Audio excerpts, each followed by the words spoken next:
غرفة الحوار الإسلامي المسيحي مسلم كريستيان دايلوج تقدم.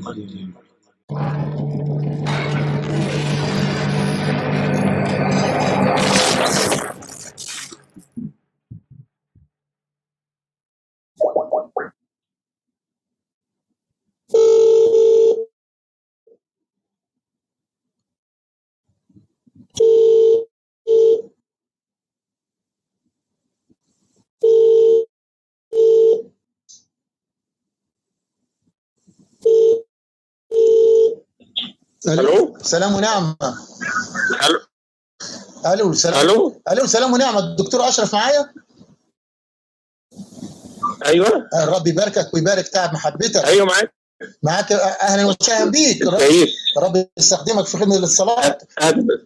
لعلك بخير يا دكتور اشرف. تعيش. شكرا. معاك ابو الحمد لله نشكر دايما ربنا. دايما معاك ابو مريم من امريكا. حضرتك ما تعرفني شخصيا بس قلنا ناخد بركة ونتكلم معاك. ابو مريم من امريكا معك. اهلا وسهلا. اهلا وسهلا. اهلا بيك يا دكتور اشرف. دكتور اشرف لو في امكانيه بس حضرتك لو تكرمت يعني حضرتك انت دكتور بشري ولا دكتوراه مثلا في الكتاب؟ نعم حضرتك دكتور بشري يعني ولا حضرتك دكتوراه مثلا خاص بالكتاب المقدس ولا دكتور بشري؟ لا دكتور بس. اهلا وسهلا بيك. طب انا عندي استفسار بسيط لو تكرمت الرب يباركك. حضرتك طبعا انت تعرف عن موضوع الاكس راي.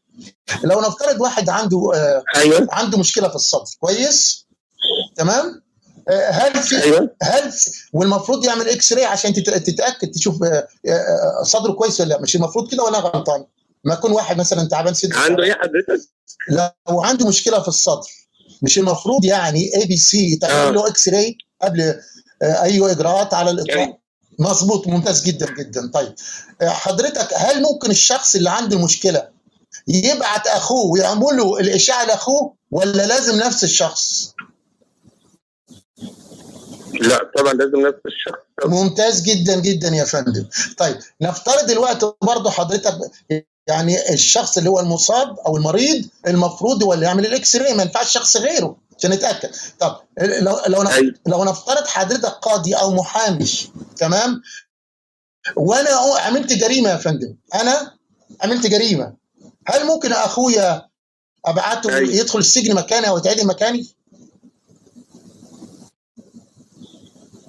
هو حضرتك معلش الاسئله دي كلها ليه وحضرتك بتكلمني؟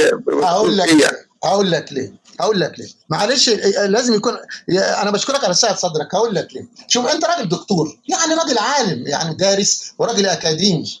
المريض هو اللي بيتروح بيتعمل له الاشاعه، ما ينفعش شخص غير المريض. نفس القصه، واحد ارتكب جريمه ما ينفعش نضع اخوه نعدمه وندخله السجن. طب يا فندم ادم ارتكب جريمه ليه نضع شخص اخر نعدم شخص اخر يا فندم؟ ليه نعدمه؟ ليه ما نعدمش الشخص اللي هو ارتكب الجريمه يا فندم؟ اللي هو عنده مريض هو يعني حاجه ثانيه تسالني الاسئله دي يعني ليه يعني انا اقول لك ليه يا فندم. انا اقول لك ليه. اولا انا بشكرك على طريقه كلامك، بتقول انت انسان مؤدب وانسان محترم وعندك سعه صدر، لكن المشكله انا بكلمك من وجهه نظر لوجيك، منطق، علم. انت حضرتك تفضلت وقلت المريض نفسه المفروض نعمل اشاعه، ما ينفعش انت تكون مريض وتبعت اخوك. اقول لك صح، المنطق بيقول كده والعلم بيقول كده، ساينس. نفس الكلام لو في قضيه وفي واحد ارتكب جريمه المفروض اللي يتعاقب اللي عمل الجريمه مش شخص بريء. ما ينفعش اخويا يدخل السجن مكاني. طب القصه كلها يا فندم قائمه على ما انا اقول لحضرتك اهو ادم ارتكب خطيه عصى الاله. طيب المفروض مين اللي يتعاقب؟ ادم. ليه يتعاقب يسوع؟ ايه دخل يسوع في الموضوع؟ لا انا ما بتكلمش في امور دينيه. لا تخصنا. حضرتك لو عندك سؤال علمي اساله، لو ما فيش سؤال علمي يبقى خلاص نخلص. بص يا دكتور اشرف، انت راجل يا دكتور اشرف، راجل دارس وراجل المفروض عالم في شغلك. حضرتك لو في سؤال علمي حضرتك انت نمرتي منين؟ معلش يعني نمرتك موجوده في على الانترنت. الشاهد من هذا الكلام يا فندم ان الكلام لا انا ما بتكلمش كلام ديني. حضرتك عندك سؤال علمي اعرف اجاوبه وهجاوبه، ما فيش سؤال علمي يبقى المكالمه تخلص لو سمحت. متشكرين جدا يا دكتور، مع السلامه. كان معانا لواء مباشره الان الدكتور اشرف رمزي من كنيسه مرجرجس مصر الجديده القاهره. دكتور اشرف رمزي. الاخوه الكرام عرفتم بقى ليه انا سالته؟ شوف المنطق في السؤال يا اخوه الكرام.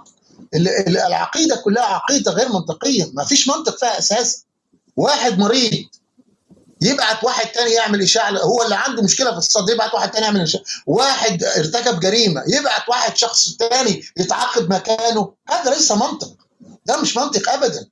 المفروض الشخص اللي قام بالخطا او بالجريمه هو اللي يتعاقب، السجن او يتعدم. مال ادم اخطا، مال يسوع ومال الموضوع ده؟